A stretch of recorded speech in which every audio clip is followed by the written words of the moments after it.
Oh mon Dieu, je suis libre. Non mais, Délivrez-moi de la liberté. non mais, tu entends ce que tu dis là? Tu as entendu ce que tu dis là? Pas de liberté pour les ennemis de la liberté. Ah, la liberté ou la mort! De quoi parle-t-on? La liberté ou la liberté, tu sais, c'est pas pareil. Oh, c'est même le contraire. Je suis le capitaine de mon âme, c'est ça? Non, c'est par la violence qu'on doit établir la vérité. Ah non, pas du tout! Mais si! Mais non! Lorsqu'un homme crie « Vive la liberté !», il pense d'abord à la sienne. Alors ça, c'est nul. Hein. C'est toi qui es nul. Moi, je suis nul? Oui, monsieur. Moi, je suis nul? Oui, monsieur. Je veux dire, la liberté en France, c'est juste le droit de dire merde à son voisin. Ta gueule! Ah bah, bravo, ça commence bien.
Qui est là? Ah bon? Faites entrer l'infini. Nous, les représentants des États-Unis d'Amérique, assemblés en congrès, prenons à témoin le juge suprême de l'univers, déclarons solennellement au nom et par l'autorité du peuple que nous tenons pour évidentes par elles-mêmes les vérités suivantes. Tous les hommes sont créés égaux. Ils sont dotés par le Créateur de certains droits inaliénables. Parmi ces droits se trouvent la vie, la liberté et la recherche du bonheur. Ah, vous me dégoûtez avec votre bonheur, avec votre vie qu'il faut aimer coûte que coûte. On dirait des chiens qui lèchent tout ce qu'ils trouvent. Et cette petite chance pour tous les jours, si on n'est pas trop exigeant. Moi, je veux tout de suite, et que ce soit entier. Ou alors, je refuse. Je ne veux pas être modeste, moi, et me contenter d'un petit morceau si j'ai été bien sage. Je veux être sûre de tout aujourd'hui, et que cela soit aussi beau que quand j'étais petite. Ou alors, mourir.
c'est le peuple qui s'asservit, qui se coupe la gorge, qui, ayant le choix ou d'être serf ou d'être libre, quitte la franchise et prend le joug, qui consent à son mal, ou plutôt le pourchasse.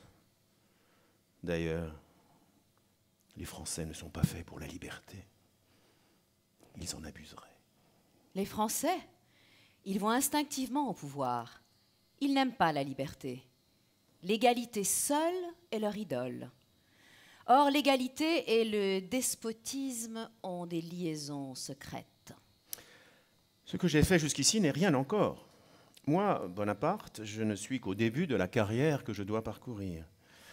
Croyez-vous que ce soit pour faire la grandeur des avocats du directoire, des Carnot, des Barras, que je triomphe en Italie? Croyez-vous que ce soit aussi pour fonder une république? Quelle idée! Une république de 30 millions d'hommes, avec nos mœurs, nos vices. Mais où en est la possibilité? Non, non. Non, c'est une chimère dont les Français sont engoués et qui passera comme tant d'autres. Il leur faut de la gloire, les satisfactions de la vanité. Mais de la liberté, ils n'y entendent rien.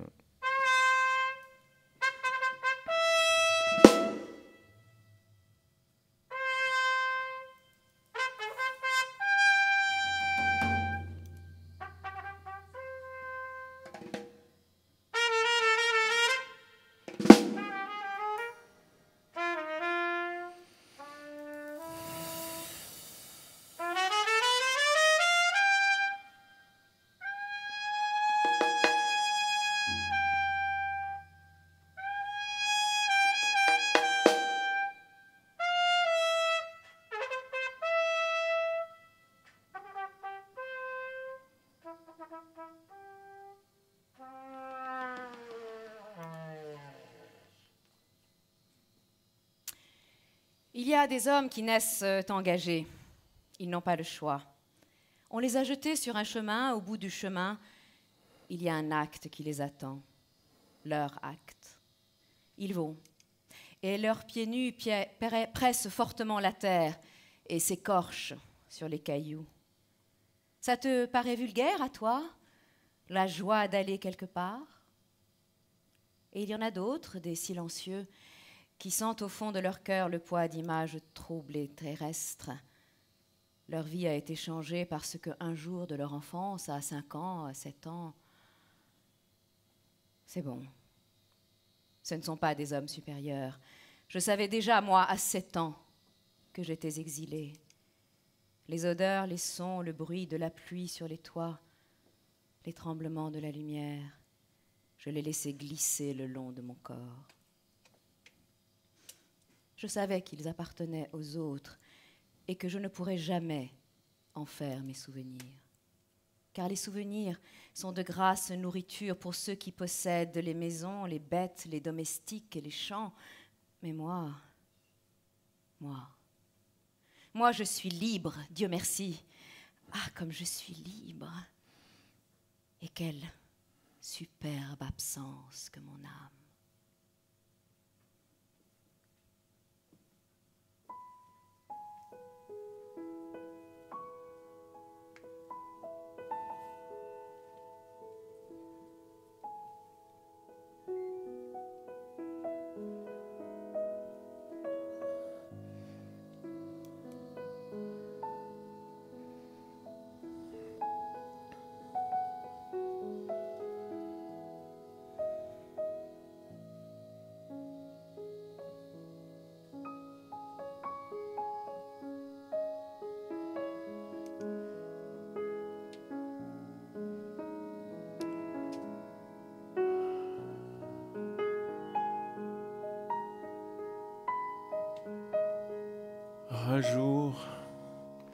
Un jour bientôt peut-être, un jour j'arracherai l'ancre qui tient mon navire loin des mers, avec la sorte de courage qu'il faut pour être rien et rien que rien.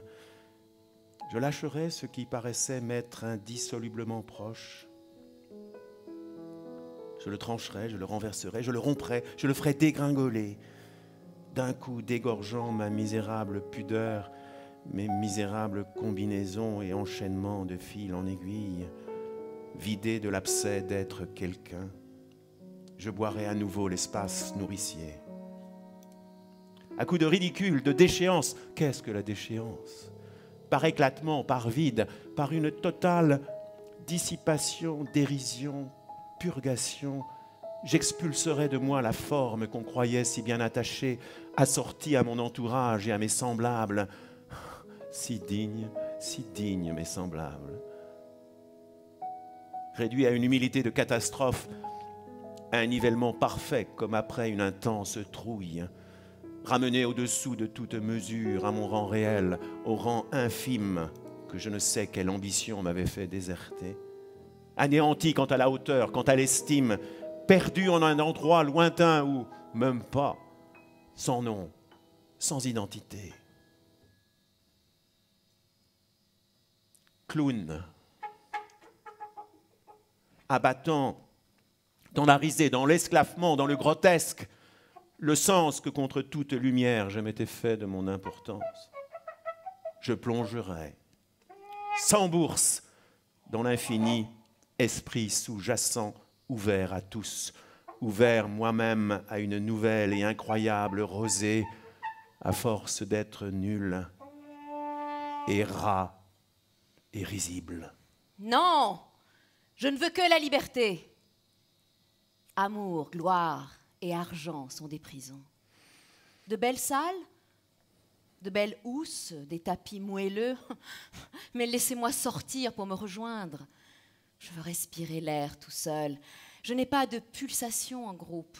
Je ne me sens pas en société par quota. Je ne suis rien que moi. Je ne suis pas né un autre que moi.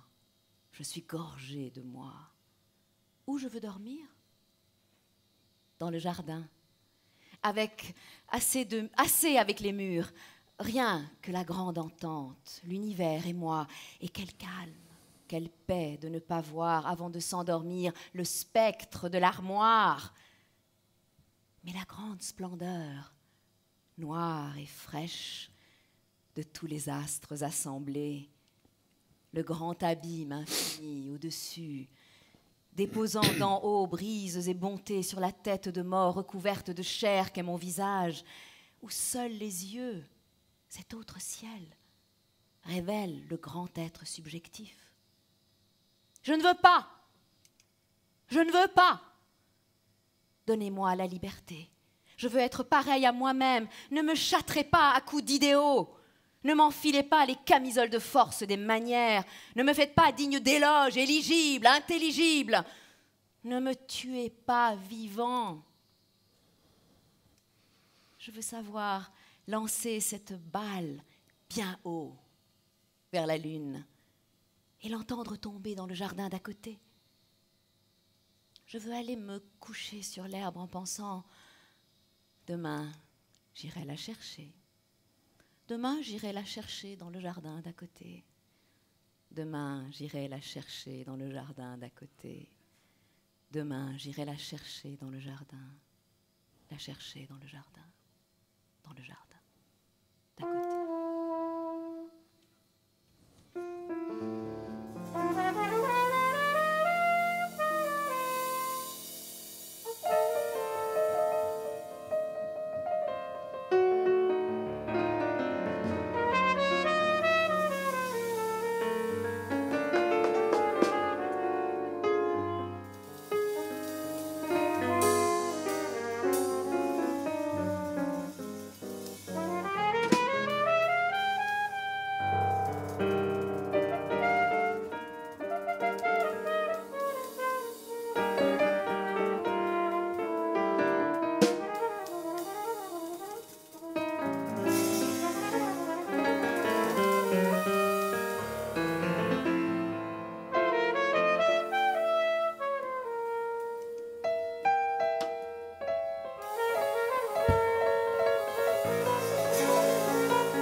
Qu'est-ce que l'âme, au fait?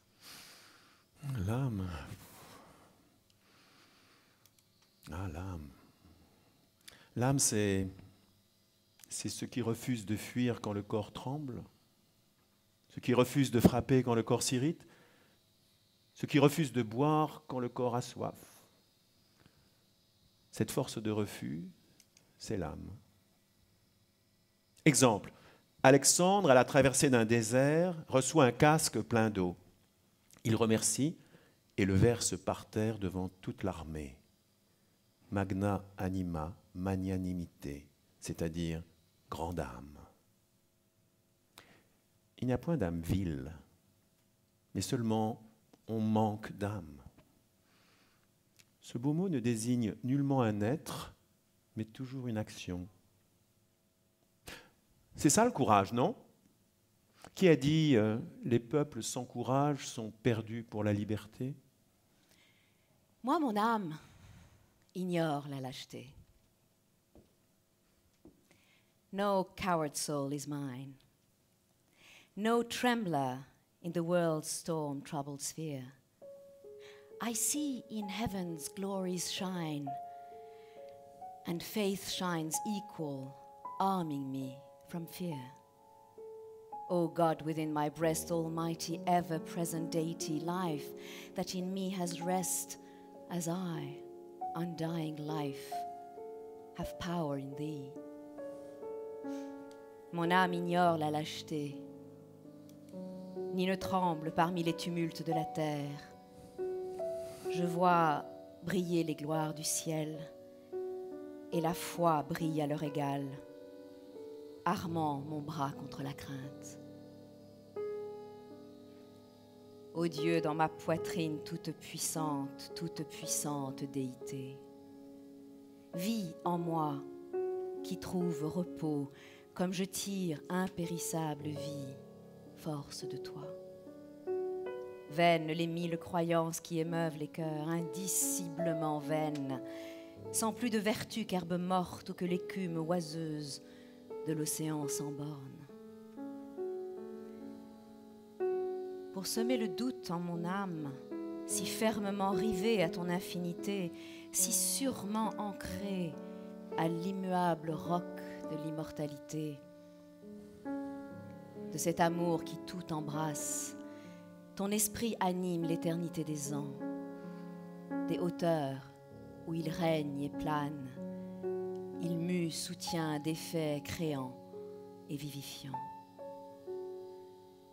Quand bien même terre et lune auraient disparu, quand bien même soleil et monde cesseraient d'être, et ne resta-t-il que toi seul, toute existence existerait en toi.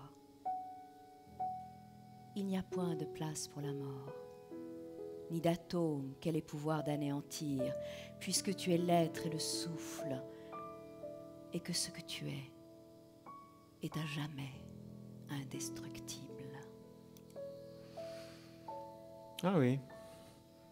Eh bien moi, je m'en allais les poings dans mes poches crevées, mon paletot aussi devenait idéal.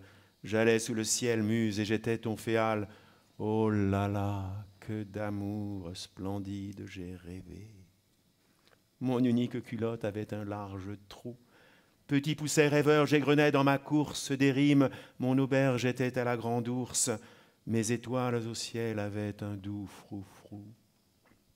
Et je les écoutais assis au bord des routes, ces bons soirs de septembre où je sentais des gouttes de rosée à mon front comme un vin de vigueur, où rimant au milieu des ombres fantastiques, comme des lyres, je tirais les élastiques de mes souliers blessés, un pied près de mon cœur.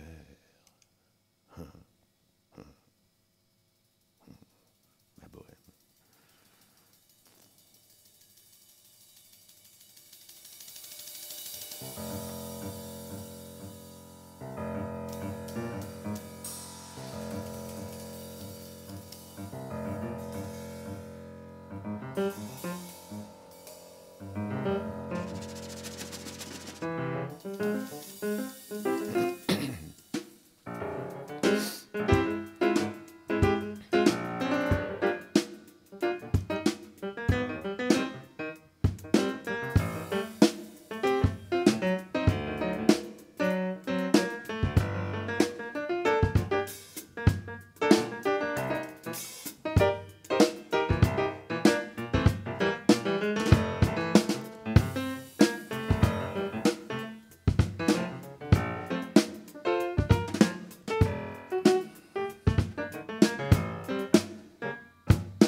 Le sexe supérieur en beauté comme en courage dans les souffrances maternelles reconnaît et déclare en présence et sous les auspices de l'être suprême les droits suivants de la femme et de la citoyenne. Article 1er. La femme naît libre et demeure égale à l'homme en droit. Les distinctions sociales ne peuvent être fondées que sur l'utilité commune. Article 2. Le but de toute association politique est la conservation des droits naturels et imprescriptibles de la femme et de l'homme. Ces droits sont la liberté, la prospérité, la sûreté et surtout la résistance à l'oppression. Bon, article 6. La loi doit être l'expression de la volonté générale. Toutes les citoyennes et les citoyens doivent concourir personnellement ou par leurs représentants à sa formation. Elle doit être la même pour tous. Toutes les citoyennes et citoyens, étant égaux à ses yeux, doivent être également admissibles à toute dignité, places et emplois publics selon leurs capacités et sans autre distinction que celle de la vertu et de leur talent. Article 10. Nul ne doit être inquiété pour ses opinions, même fondamentales. La femme a le droit de monter sur l'échafaud ? Ah bah oui, normal. Alors elle doit également avoir celui de monter à la tribune, pourvu que ces manifestations ne troublent pas l'ordre public établi par la loi. Normal. Normal. Le voile noir ne me cache pas, moi, la femme afghane. Mon visage découvert ne me dénude pas. Comme le soleil, je brille derrière le rideau et les ténèbres ne sauraient me faire masque. Si ces pieux croyants n'avaient pas une foi faible, ils n'auraient pas besoin de me couvrir ainsi.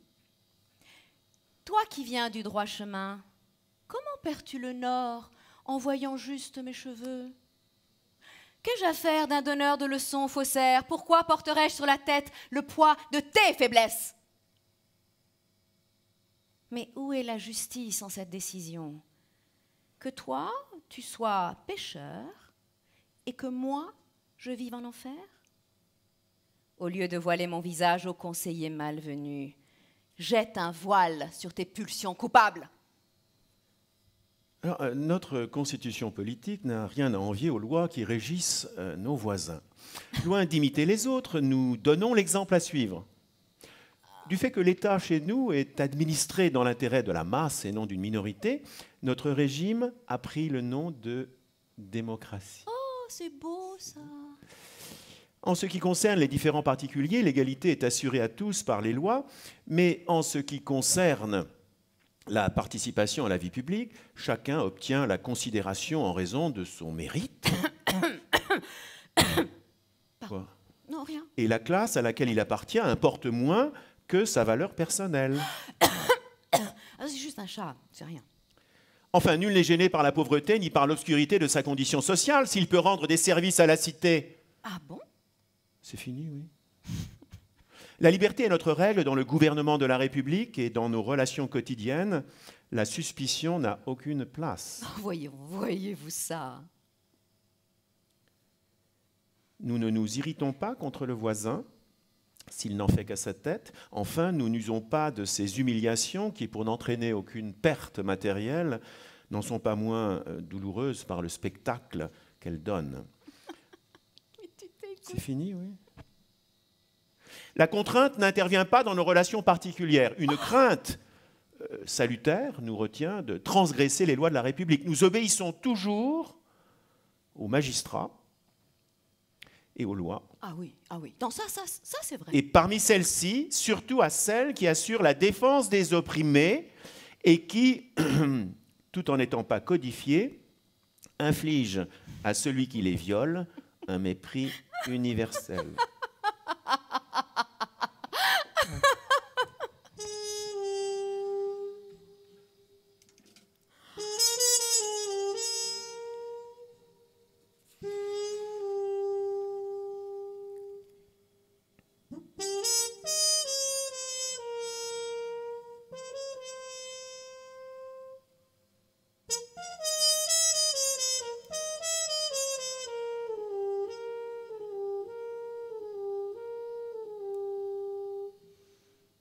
Si l'été est pluvieux et morne, si le ciel voile l'étang d'une paupière de nuages, si la palme se dénoue en haillons, si les arbres sont d'orgueil et noirs dans le vent de la brume, si le vent rabat vers la savane un lambeau de chants funèbres, si l'ombre s'accroupit autour du foyer éteint, si une voilure d'ailes sauvages emporte l'île vers les naufrages, si le crépuscule noie l'envol déchiré d'un dernier mouchoir, et si le cri blesse l'oiseau,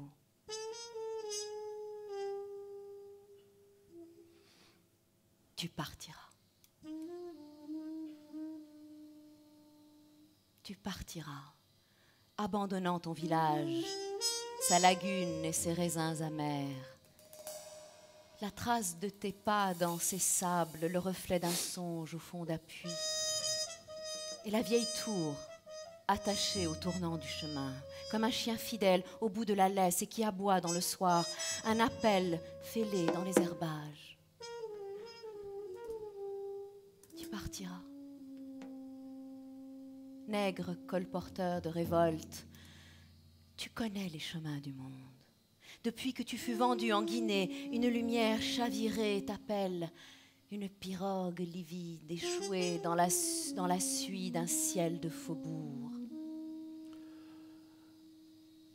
Nous rebâtirons Copan, Palenqué et les Tijuanacos socialistes, ouvriers blancs de Détroit, péons noirs d'Alabama, peuple innombrable des galères capitalistes, le destin nous dresse épaule contre épaule et reniant l'antique maléfice des tabous du sang, nous foulons les décombres de nos solitudes et nous brassons le mortier des temps fraternels dans la poussière des idoles.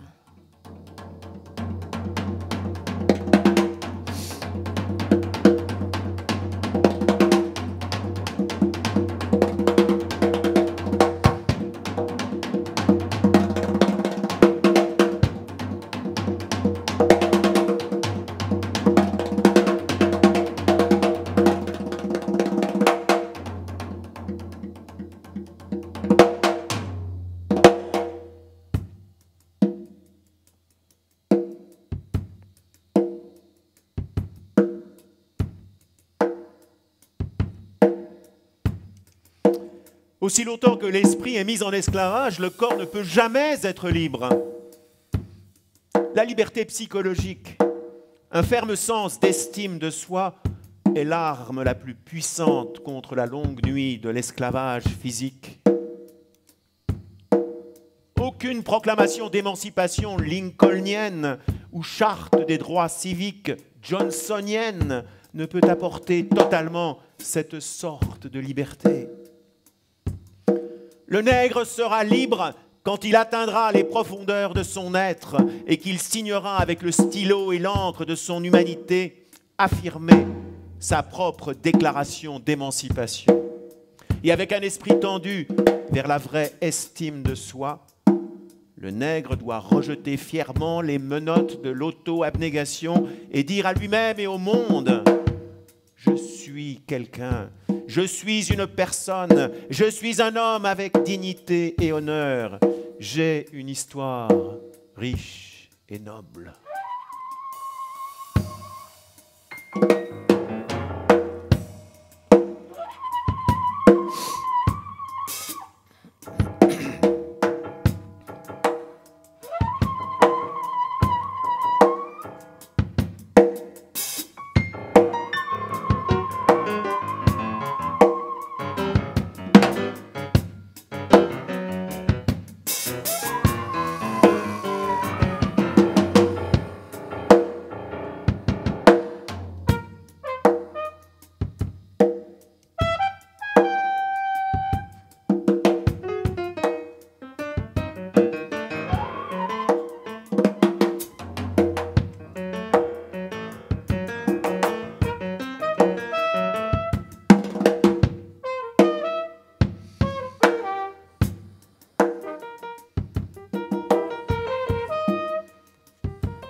noir comme un puits où l'on se noie.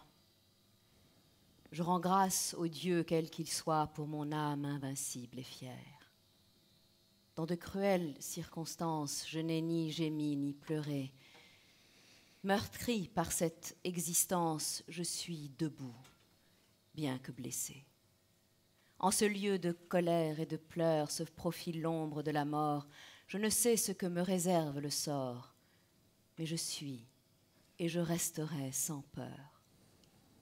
Aussi étroit soit le chemin, nombreux les châtiments infâmes, je suis le maître de mon destin, je suis le capitaine de mon âme.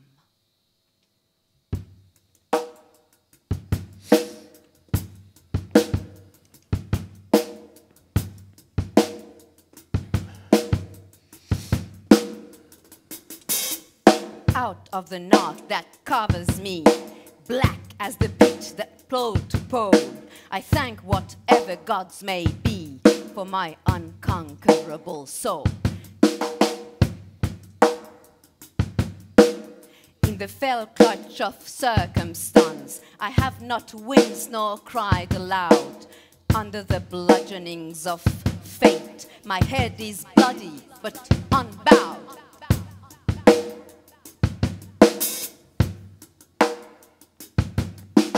Beyond this place of wrath and tears looms the horror of the shade, and yet the menace of the years finds and shall find me unafraid.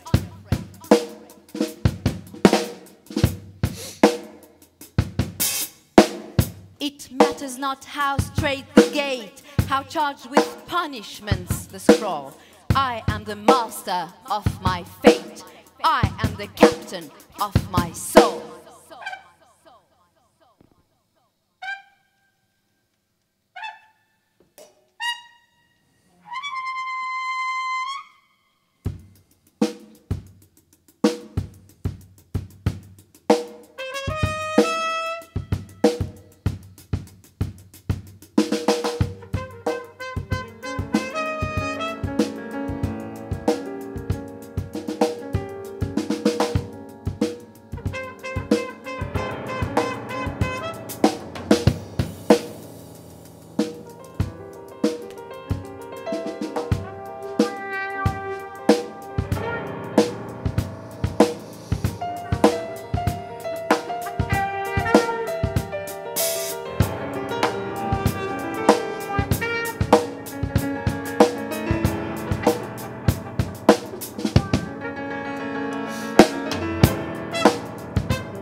Quoi?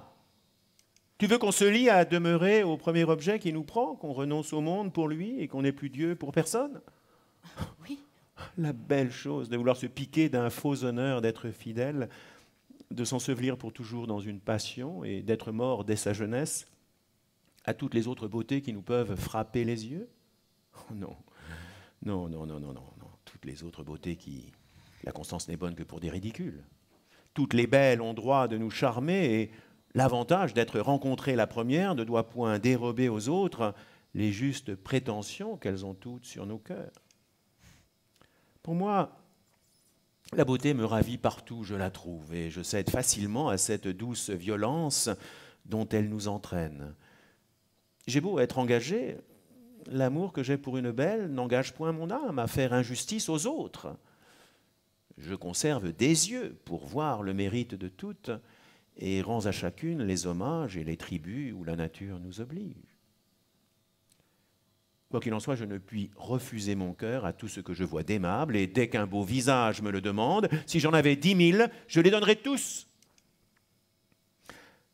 Les inclinations naissantes, après tout, ont des charmes inexplicables, et tout le plaisir de l'amour est dans le changement. On goûte une douceur extrême à réduire par cent hommages le cœur d'une jeune beauté, à voir de jour en jour les petits progrès qu'on y fait, à combattre par des transports, par des larmes et des soupirs, l'innocente pudeur d'une âme qui peine à rendre les armes, à forcer pied à pied toutes les petites résistances qu'elle nous oppose, à vaincre les scrupules dont elle se fait un honneur et la mener doucement où nous avons envie de la faire venir. Mais lorsqu'on en est maître une fois, bon, il n'y a plus rien à dire, ni rien à souhaiter, tout le beau de la passion est fini, et nous nous endormons dans la tranquillité d'un tel amour, si quelque objet nouveau devient réveiller nos désirs et présenter à notre cœur les charmes attrayants d'une conquête à faire. Enfin, il n'est rien de si doux que de triompher de la résistance d'une telle personne. Et j'ai, sur ce sujet, l'ambition des conquérants qui volent perpétuellement de victoire en victoire et ne peuvent se résoudre à borner leurs souhaits. Il n'est rien qui puisse arrêter l'impétuosité de mes désirs. Je me sens un cœur à aimer toute la terre. Et comme Alexandre, je souhaiterais qu'il y eût d'autres mondes pour y pouvoir étendre mes conquêtes amoureuses.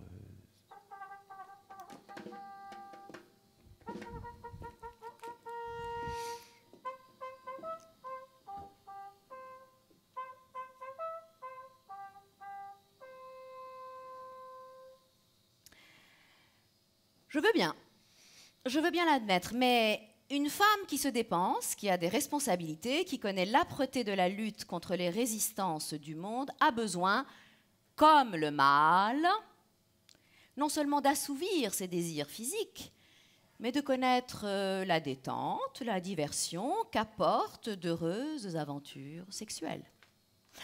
Or, il y a encore des milieux où cette liberté ne lui est pas concrètement reconnue. Elle risque, si elle en use, de compromettre sa réputation, sa carrière. Du moins, réclame-t-on d'elle une hypocrisie qui lui pèse.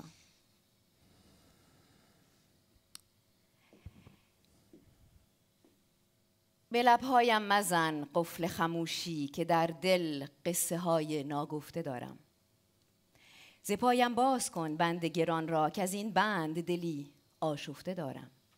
بیا ای مرد ای موجود خودخواه، بیا بگشای درهای قفس را. اگر عمری به زندانم کشیدی، رها کن دیگرم این یک نفس را. Ne scelle pas mes lèvres au cadenas du silence, car j'ai dans le cœur une histoire non racontée. Délivre mes pieds de ces fers qui les retiennent, car cette passion m'a bouleversée. Je suis l'oiseau, cet oiseau qui depuis longtemps songe à prendre son envol. Mon chant s'est fait plainte dans ma poitrine serrée et dans les désirs. Ma vie a reflué. Ne scelle pas mes lèvres au cadenas du silence, car il me faut dire mes secrets et que je fasse entendre au monde entier le crépitement enflammé de mes chants. Mais ô homme, homme égoïste, ne dis pas que c'est une honte, que mon poème est honteux. Pour ceux dont le cœur est enfiévré, le sais-tu, l'espace de cette cage est étroite, si étroite. Ne dis pas que mon poème était péché tout entier. De cette honte, de ce péché, laisse-moi ma part. Je te laisse le paradis et ses houris. Toi, de cette honte, de ce péché, laisse-moi ma part. Je te laisse le paradis, ses houris, ses sources. Toi, Laisse-moi un abri au cœur de l'enfer.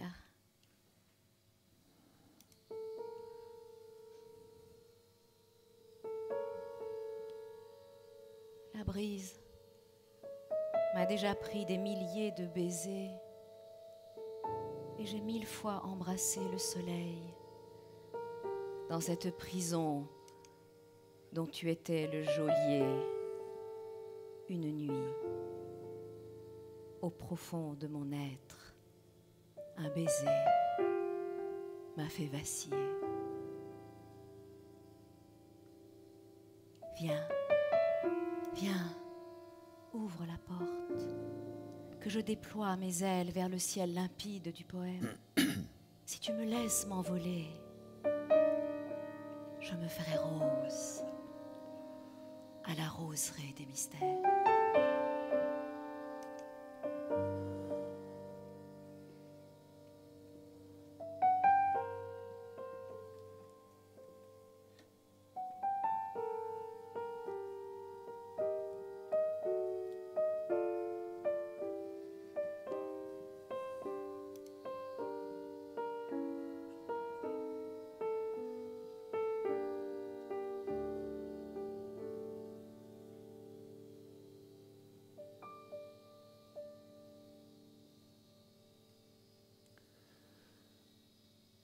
La liberté, ce n'est pas partir, c'est revenir et agir. Ce n'est pas apprendre, c'est comprendre et apprendre. Ce n'est pas savoir, c'est vouloir et pouvoir. Ce n'est pas gagner, c'est payer et donner. Ce n'est pas trahir, c'est réunir et accueillir. La liberté, ce n'est pas s'incliner, c'est refuser et remercier. Ce n'est pas un cadeau, c'est un flambeau et un fardeau. Ce n'est pas la faiblesse. C'est la sagesse. Et la noblesse. Ce n'est pas un avoir, c'est un devoir. Et un espoir. Ce n'est pas discourir, c'est obtenir et maintenir. Ce n'est pas facile, c'est si fragile la liberté. Pas facile. Si fragile. Si fragile. La liberté, pas facile. Et que faudrait-il faire ? Chercher un protecteur puissant, prendre un patron, et comme un lierre obscur qui circonvient un tronc et s'en fait un tuteur en lui léchant l'écorce, grimper par ruse au lieu de s'élever par force ? Non, merci. Dédier, comme tous ils le font, des vers aux financiers, se changer en bouffon dans l'espoir vil de voir aux lèvres d'un ministre naître un sourire enfin qui ne soit pas sinistre ? Non, merci. Déjeuner chaque jour d'un crapaud, avoir un ventre usé par la marche, une peau qui plus vite à l'endroit des genoux devient sale, exécuter des tours de souplesse dorsale ? Non, merci. D'une main flatter la chèvre au cou, cependant que de l'autre on arrose le chou, et donneur de séné par désir de rhubarbe, avoir un encensoir toujours dans quelque barbe ? Non, merci. Se pousser de giron en giron, devenir un petit grand homme dans un rond et naviguer avec des madrigaux pour rames et dans ses voiles des soupirs de vieilles dames ? Non, merci. Chez le bon éditeur de Cercy, faire éditer ses vers en payant ? Non, merci. Ça les faire nommer pape par les conciles que dans les cabarets tiennent des imbéciles ? Non, merci. Travailler à se construire un nom sur un sonnet au lieu d'en faire d'autres ? Non, merci. Ne découvrir du talent qu'aux mazettes, être terrorisé par de vagues gazettes et se dire sans cesse « Oh, pourvu que je sois dans les petits papiers du Mercure François ?» Non, merci. Calculer, avoir peur, être blême, préférer faire une visite qu'un poème, rédiger des placets, se faire présenter ? Non, merci, non, merci, non, merci. Mais chanter, rêver, rire, passer, être seul, être libre, avoir l'œil qui regarde bien, la voix qui vibre, mettre quand il vous plaît son feutre de travers, pour un oui, pour un non, se battre ou faire un vers. Travailler sans souci de gloire ou de fortune à tel voyage auquel on pense dans la lune. N'écrire jamais rien qui de soi ne sortit, et modeste d'ailleurs, se dire « Mon petit, sois satisfait des fleurs, des fruits, même des feuilles, si c'est dans ton jardin à toi que tu les cueilles. » Puis, s'il advient d'un peu triompher par hasard, Ne pas être obligé d'en rien rendre à César, vis-à-vis de soi-même en garder le mérite, bref, dédaignant d'être le lierre parasite, lors même qu'on n'est pas le chêne ou le tilleul. Ne pas monter bien haut peut-être, mais tout seul.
Un loup n'avait que les os et la peau, tant les chiens faisaient bonne garde. Ce loup rencontre un dogue, aussi puissant que beau, gras poli, qui s'était fourvoyé par mégarde. L'attaquer, le mettre en quartier, sire loup lui fait volontiers. Il fallait livrer bataille, et le matin était de taille à se défendre hardiment. Le loup donc l'aborde humblement, entre en propos et lui fait compliment sur son embonpoint qu'il admire. Oui, il ne tiendra qu'à vous, beau sire, d'être aussi gras que moi, repartit le chien. Quittez les bois, vous ferez bien, vos pareils sont misérables, cancres, airs et pauvres diables, dont la condition est de mourir de faim. Car quoi? Rien d'assuré, point de franche lipée, tout à la pointe de l'épée. Suivez-moi, vous aurez un bien meilleur destin. Le loup reprit. Que me faudra-t-il faire? Ou presque rien, dit le chien. Donner la chasse aux gens portant bâtons et mendiants, flatter ceux du logis, à son maître complaire, moyennant quoi votre salaire sera force relief de toutes les façons, eau de poulet, eau de pigeon, sans parler de maintes caresses. Le loup déjà se forge une félicité qui le fait pleurer de tendresse. Chemin faisant, il vit le col du chien pelé. Qu'est-ce là lui dit-il. Oh, rien. Quoi, rien? Oh, peu de choses. Mais encore. Bon, le collier dont je suis attaché, de ce que vous voyez, est peut-être la cause. Attaché, dit le loup. Vous ne courez donc pas où vous voulez?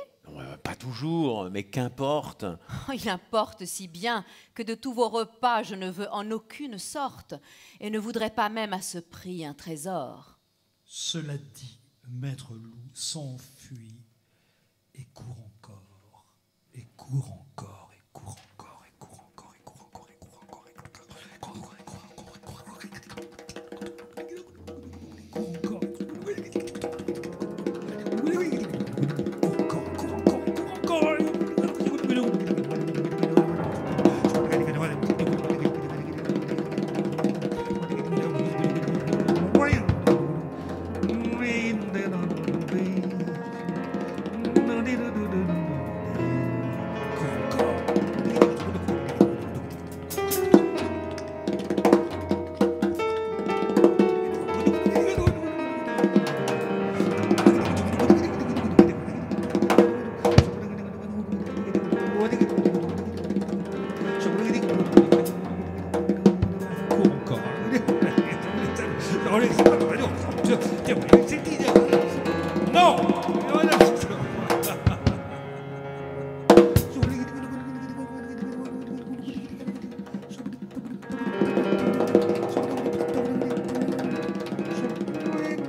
La liberté. La liberté, elle est venue par cette ligne blanche, pouvant tout aussi bien signifier l'issue de l'aube que le bougeoir du crépuscule.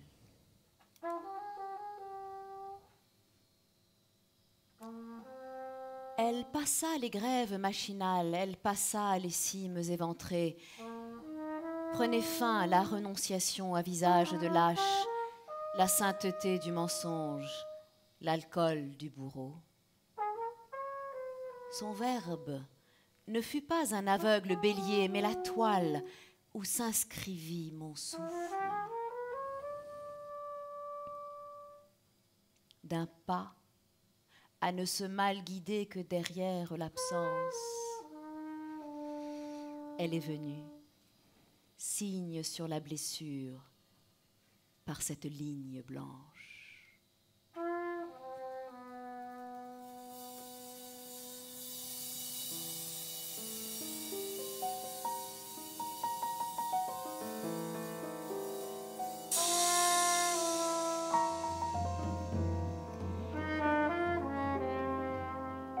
Je veux savoir lancer cette balle bien haut vers la lune. Et l'entendre tomber dans le jardin d'à côté. Je veux aller me coucher sur l'herbe en pensant, demain, j'irai la chercher. Demain, j'irai la chercher dans le jardin d'à côté. Demain, j'irai la chercher dans le jardin. Demain, j'irai la chercher dans le jardin. Dans le jardin d'à côté. Dans le jardin d'à côté. d'à côté.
3 même. Merci.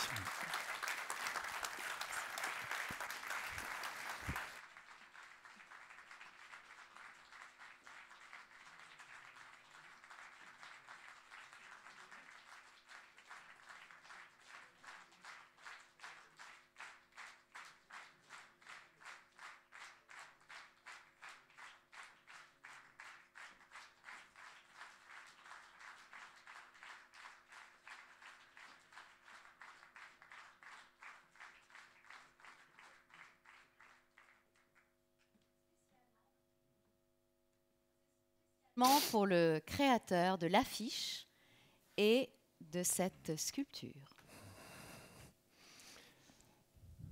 Planté.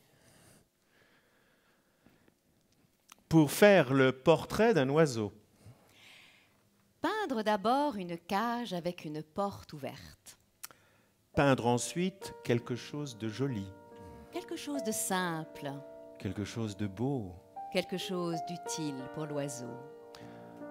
Placer ensuite la toile contre un arbre, dans un jardin. Dans les un bois. bois. Ou dans une forêt. Se cacher derrière l'arbre, sans rien dire. Sans bouger.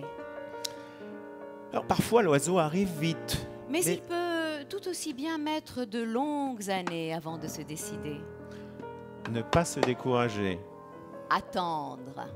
Attendre s'il le faut pendant des années. La vitesse ou la lenteur de l'arrivée de l'oiseau n'ayant aucun rapport avec la réussite du tableau. Quand l'oiseau arrive, S'il arrive, observez le plus profond silence. attendre que l'oiseau entre dans la cage. Et quand il est entré, fermez doucement la porte avec le pinceau. Puis, Effacer un à un tous les barreaux, en ayant soin de ne toucher aucune des plumes de l'oiseau. faire ensuite le portrait de l'arbre en choisissant la plus belle de ses branches pour l'oiseau. Peindre aussi le vert feuillage et la fraîcheur du vent, La poussière du soleil. et le bruit des bêtes de l'herbe dans la chaleur de l'été. Puis, attendre que l'oiseau se décide à chanter. Et si l'oiseau ne chante pas, c'est mauvais signe. Signe que le tableau est mauvais. Mais s'il chante, c'est bon signe. Signe que vous pouvez signer. Alors, vous arrachez tout doucement une des plumes de l'oiseau Et vous écrivez votre nom dans un coin du tableau.